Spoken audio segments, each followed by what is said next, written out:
વિદ્યાર્થી મિત્રો, હવે આપણે કોમ્પ્યુટરમાં મેમરીમાં ડેટાનું નિરૂપણ કઈ રીતે કરવું તેના વિશે માહિતી મેળવીશું. તેના વિશે માહિતી મેળવવા માટે આપણે દશાંશ પદ્ધતિ જાણવી જરૂરી છે.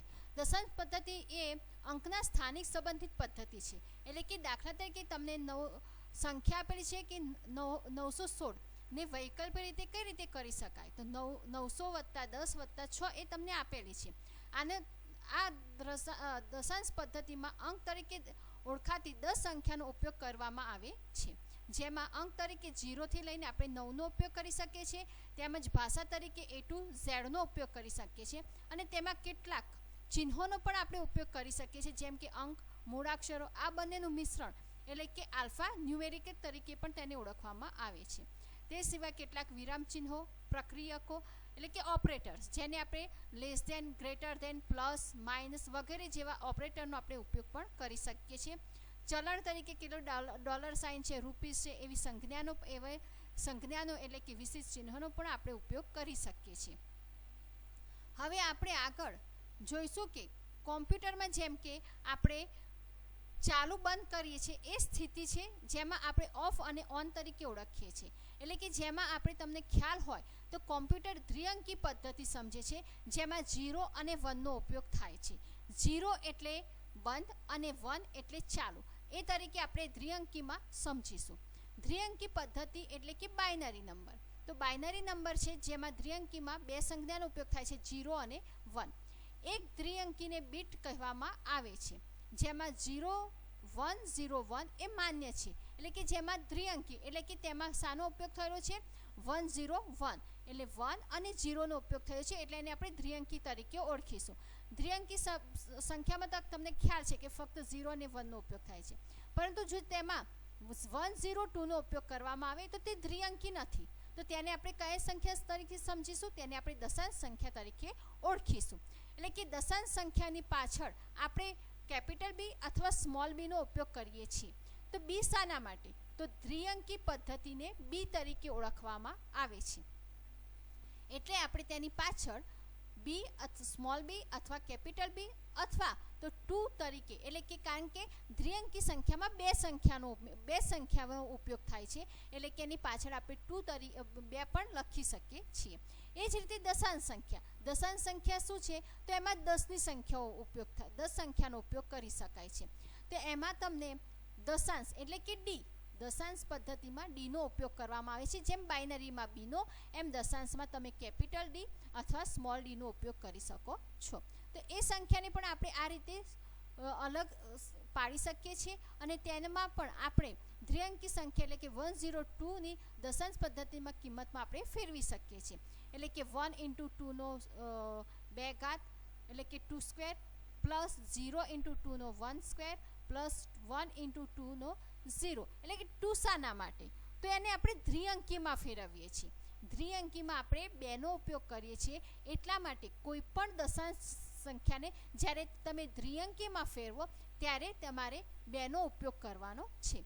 તો એનો તમને સરવાળો કરશો તો તમને 5 મળશે. એટલે કે 101 અથવા તો 102, બરાબર. તો એને જ્યારે તમે દ્વિઅંકીમાં ફેરવો છો ત્યારે એને કઈ કિંમત આવે છે, એટલે કે 101ની આપણે દ્વિઅંકી સંખ્યામાં ફેરવ્યો તો આપણને શું મળે છે, એ 5 મળે છે. એ જ રીતે આગળ આપણે જોઈશું કેટલાક ઉદાહરણો આપેલા છે.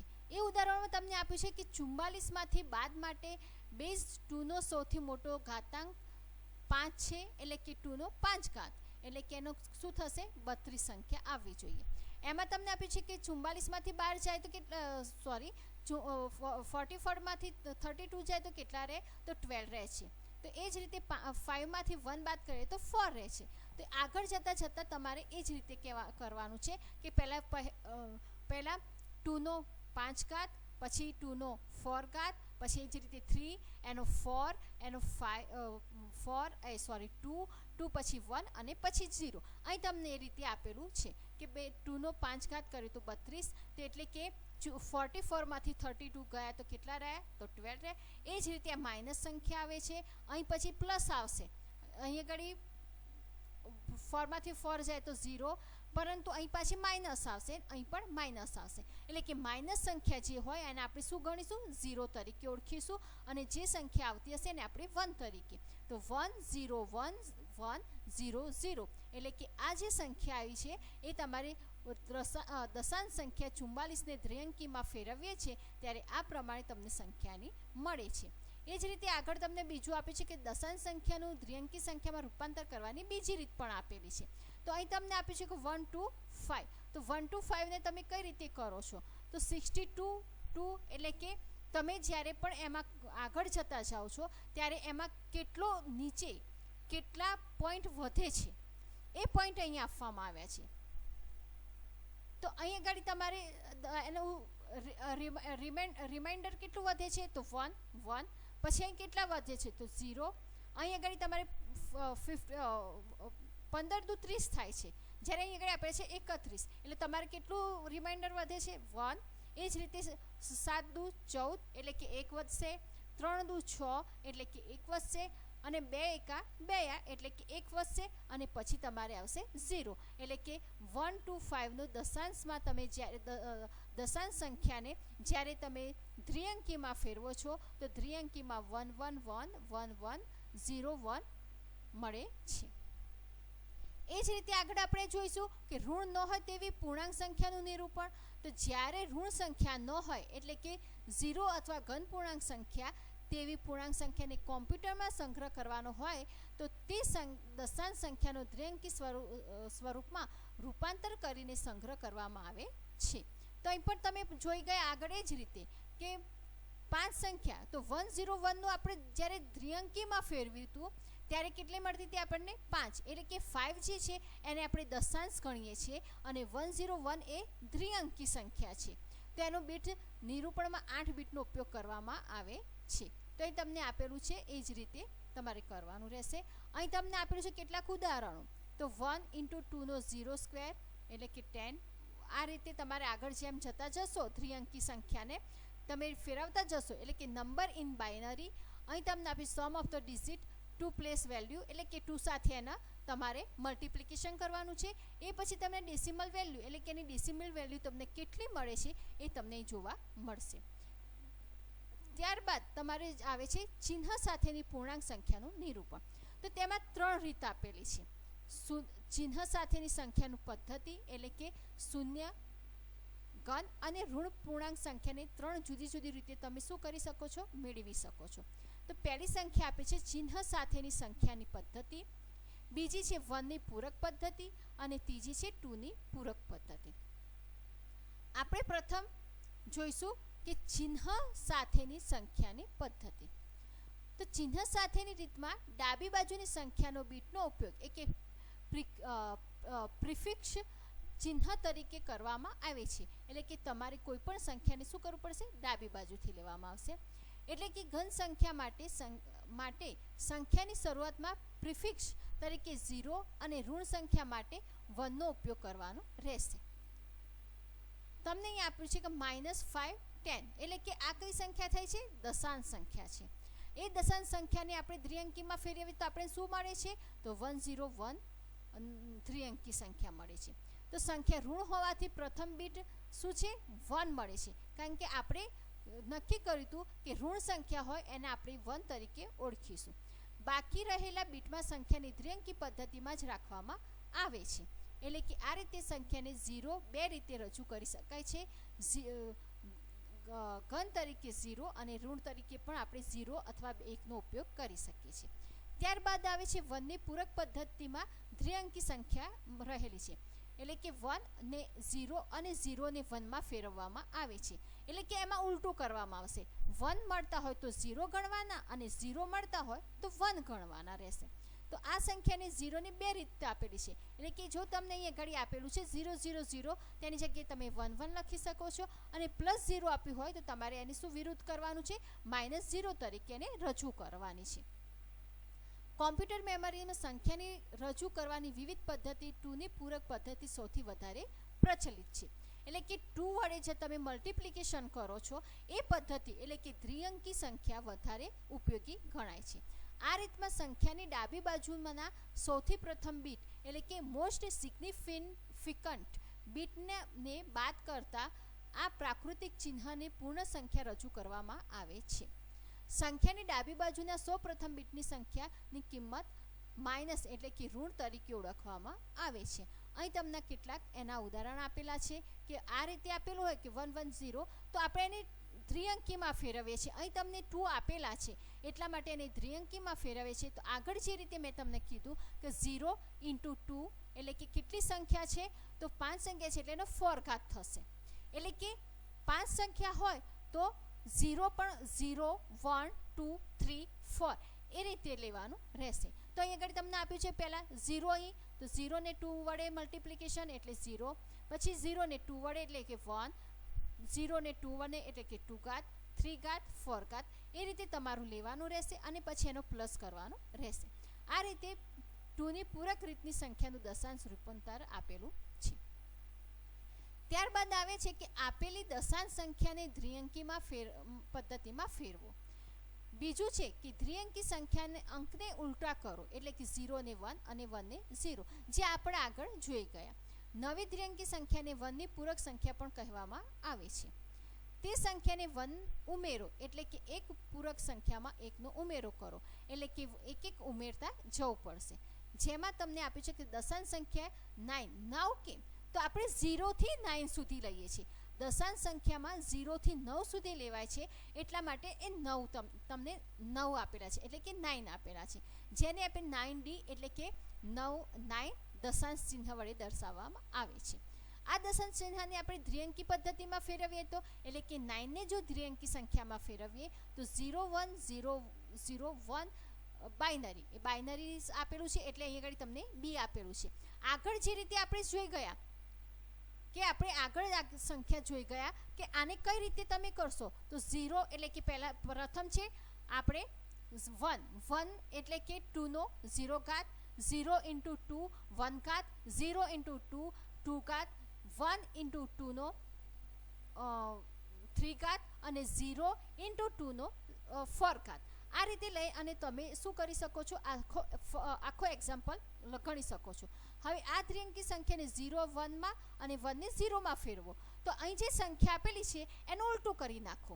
તો 0 છે તો 1 1 છે તો 0 0 0 તો 1 1 1 છે તો 0 અને એનું બાઇનરી. હવે એને પણ તમે શું કરી શકો છો એને તમે ફેરવી દો તો અહીં આગળ 0 × 2 નો 0 ઘાત 1 × 2 નો 1 ઘાત 1 × 2 નો 1 ઘાત 1 × 2 નો 3 ઘાત 2 ઘાત 1 × 2 નો 3 ઘાત અને 1 × 2 નો 4 ઘાત અને પછી જ્યારે એનો સરવાળો કરશો તો તમને જે મળે છે એટલે કે +9 મળતા હોય તો તમારે શામાં ફેરવી દેવાનો છે ને -9 માં ફેરવી દેવાનો છે. એ જ રીતે 8નું કઈ રીતે ગણવામાં આવે છે, 16નું કઈ રીતે કરશો તમે અને 32નું કઈ રીતે કરશો એ તમને આપેલું છે. 8 એટલે કે 0 થી 7 લેવાના, 16 એટલે 0 થી 15 લેવાના અને 32 એટલે 0 થી 31 લેવાના અને એને 2 જોડે મલ્ટિપ્લિકેશન કરી અને પછી એની સંખ્યા આપણે મેળવી શકીએ છીએ. હવે આગળ આપણે જોઈશું અપૂર્ણાંક સંખ્યાનું નિરૂપણ. અપૂર્ણાંક સંખ્યા એટલે કે આપણે પહેલા પૂર્ણાંક સંખ્યા જોઈ ગયા કે જેને આપણે શું કહીએ છીએ, જેને આપણે ઇન્ટીજર તરીકે ઓળખીએ છીએ. અપૂર્ણાંક સંખ્યાનો સંગ્રહ કરવાની રીતને કોમ્પ્યુટર જગતમાં ફ્લોટિંગ પોઈન્ટ નંબર રિપ્રેઝન્ટ તરીકે ઓળખવામાં આવે છે. એટલે અપૂર્ણાંક સંખ્યા એટલે કે જેને આપણે ફ્લોટિંગ પોઈન્ટ તરીકે ઓળખીએ છીએ. સામાન્ય રીતે વાસ્તવિક સંખ્યા એટલે કે રિયલ નંબરના નિરૂપણ માટે IEEFE 32 બીટ એટલે કે સિંગલ પ્રિસિશનની પદ્ધતિ વાપરવામાં આવે છે જેને 32 બીટ તરીકે આપણે ઓળખીએ છીએ. Institute of electric and electronics engineer એટલે કે IEEE નું ફૂલ ફોર્મ તમને આપેલું છે. એ વિશ્વનું સૌથી મોટું પ્રોફેશનલ એસોસિએશન છે. તે માનવજાતના વિકાસ માટે એડવાન્સ ટેકનોલોજી, નવોત્થાન એટલે કે ઇનોવેશન અને શ્રેષ્ઠ માટે સમર્પિત છે. ઇન્ટરનેટ પર તેનું સાઇટનું એડ્રેસ તમને આપેલું છે કે www.iee.org.